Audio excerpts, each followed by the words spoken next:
Welcome back learners. प्यारे बच्चों, ये हमारे पास क्वेश्चन है अरिथमेटिक प्रोग्रेशन से। करना हमें ये है कि जो आपको बॉक्स नज़र आ रहे हैं, इन बॉक्सेस के अंदर कुछ ऐसे नंबर रखने हैं ताकि ये पूरी की पूरी एपी बन जाए, अरिथमेटिक प्रोग्रेशन बन जाए। देखें, सबसे पहली बात ये समझिए कि फर्स्ट टर्म को आप क्या कहते हैं अरिथमेटिक प्रोग्रेशन के अंदर, स्मॉल ए से रिप्रेजेंट किया जाता है। अब फर्स्ट टर्म के बाद जो सेकेंड टर्म आता है उसको A2 कहा जाता है, और थर्ड टर्म को A3 कहा जाता है, फोर्थ टर्म को A4 कहा जाता है, उसके बाद A5 यानी फिफ्थ टर्म। तो ऑब्वियसली ये जो टर्म है 6, तो इसको क्या कहेंगे, A6 कहेंगे। गिवन इंफॉर्मेशन से आप किस नतीजे पर पहुंच सकते हैं, इनके अंदर से A का कोई फॉर्मूला नहीं होता, A तो फर्स्ट टर्म है ना, फॉर्मूला होता है A6 का। चूंकि A6 का फॉर्मूला है इसलिए हम A6 को उठा के इधर लिख लेते हैं इज इक्वल टू 6।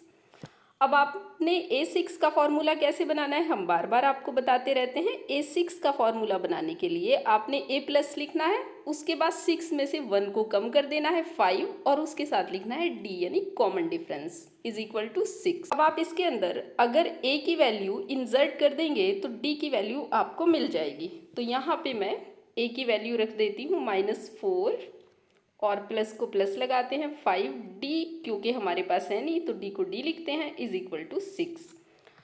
अब ये 4 आप सभी में से ज़्यादातर लोग जानते होंगे कि 4 6 की साइड चला जाएगा और प्लस का हो जाएगा। इतनी कैलकुलेशन आपको आ गई होगी अभी तक, और ये आपका 10 हो गया है। अब जो चीज़ D के मल्टीप्लाई में है वो बराबर वाले के डिवाइडेशन में जाएगी तो उसको डिवाइड कर देगी, तो मैंने इसको यहीं पर डिवाइड किया। इट मीन्स हमें मिल चुका है D इज इक्वल टू 2। अब देखिए, ये दो इन्फॉर्मेशन आपके पास पहले से दी गई थी, एक इन्फॉर्मेशन हमने कैलकुलेट कर ली है D इज इक्वल टू 2।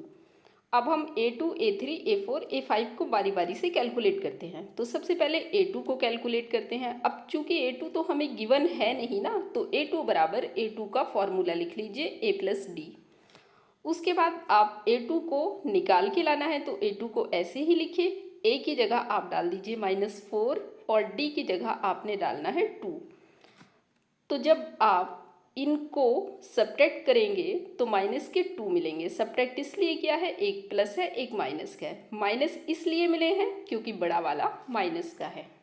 हमें A2 मिल चुका है माइनस के 2। अब हमने A3 को कैलकुलेट करना है उसी तरह। तो A3 का भी हम फॉर्मूला ओपन कर लेते हैं A प्लस 2D, और इसके अंदर भी A3 को तो आपने निकालना ही है, तो A3 को A3 लिख लीजिए, A की जगह आप -4 डाल दीजिए और 2, और यहाँ पर D की जगह भी आप 2 डाल दीजिए, तो ये मल्टीप्लाई में 2 आ जाता है।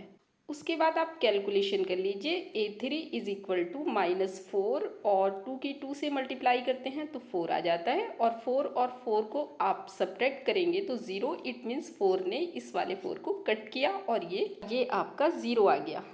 A3 हमें 0 मिल गया है। A4 को कैलकुलेट करते हैं, तो A4 के लिए भी A4 का फॉर्मूला ओपन कर दीजिए, A प्लस 4 में से 1 कम कर लीजिए 3D, और उसके बाद A4 को चूंकि आपने कैलकुलेट करना है A4 लिखिए, A की जगह आप इंसर्ट कर दीजिए -4 और प्लस को प्लस लिखिए, 3 को 3 लिखिए, मल्टीप्लाई लगाइए, D की जगह आपने रखना है 2, और अब इनको आपस में कैलकुलेट करने पर आपको मिलेगा -4 + 3 × 2 = 6, और ये आपके हो जाते हैं A4 is equal to 2।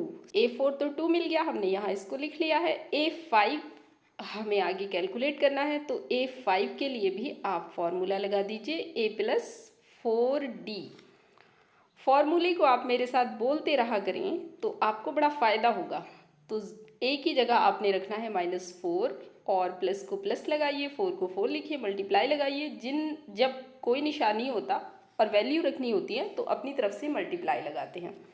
D की जगह आपने रखना है 2, तो A5 हमारे पास निकल के आता है -4 और 4 × 2 = 8।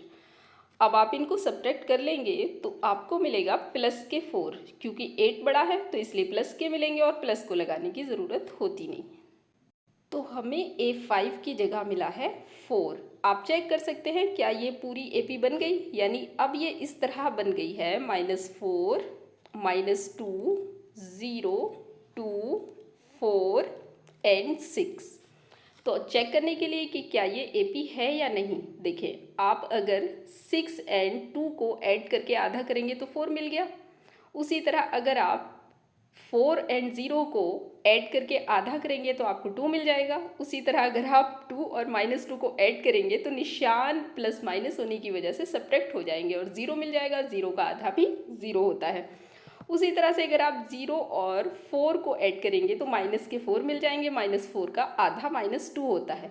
तो आपने देखा है तमाम टर्म एपी के अंदर है। आप दूसरी तरह से ऐसे चेक कर सकते हैं कि सेकंड टर्म में से फर्स्ट टर्म को सब्ट्रैक्ट कीजिए -2, तो सब्ट्रैक्ट करने का मतलब इसका निशान बदल दीजिए आप +4, तो ये आपको मिलता है 2। उसी तरह से अब अगर आप थर्ड में से सेकंड टर्म को सब्ट्रैक्ट करें तो 0 और सेकंड टर्म का निशान चेंज कर देंगे तो 2, तो भी आपको क्या मिला, 2 मिला। यानी हर जगह कॉमन डिफरेंस 2 है। बाकी टर्म्स का भी आप चेक कर सकते हैं। उम्मीद है आपको क्वेश्चन समझ आ गया होगा। मैं हूँ आपकी टीचर फातिमा, कीप लर्निंग।